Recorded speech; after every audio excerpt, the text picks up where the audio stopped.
projecteur à présent sur un nouvel engin que vont pouvoir se procurer les communes du littoral pour nettoyer les plages.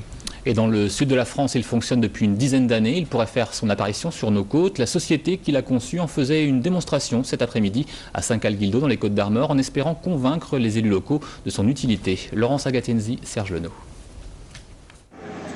Tous les ans, c'est le même souci pour les communes du littoral. Comment offrir des plages propres aux estivants? Le plus souvent, le ramassage des déchets se fait avec les moyens du bord. Pour l'instant, on n'a rien du tout. On laisse faire la nature. Il y a un ramassage manuel? Il y a un ramassage manuel quand il y a un peu trop d'algues, justement. Il faut avec un tractopelle et puis des engins assez lourds. Pourtant, des engins légers tels que celui présenté aujourd'hui existent depuis une dizaine d'années.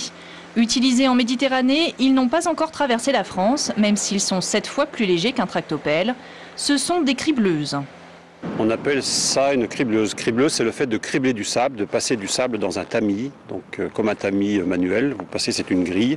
Donc on l'équipe avec une grille plus ou moins grosse, avec une maille plus ou moins importante en fonction de la qualité qu'on veut obtenir sur la plage.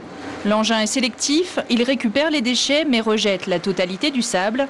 Il est conçu pour respecter au maximum l'écosystème. La machine travaille sous entre 5 et 10 cm de profondeur, ce qui permet vraiment de faire un balayage en surface et non pas d'avoir un balayage en profondeur où là on risque d'abîmer un petit peu la faune et la flore. Cette petite dameuse des sables n'est utilisée que sur la zone haute des plages, celle où les vacanciers installent leurs serviettes. La partie proche de l'eau, la laisse, n'est jamais travaillée pour conserver les algues et les organismes vivants. Reste un point important dont il faut se soucier, surtout en été. Est-ce qu'on fait le tour des châteaux de sable ou est-ce que tous les jours on les enlève et le lendemain il faut recommencer? Mais effectivement, c'est un problème qui nous préoccupe beaucoup.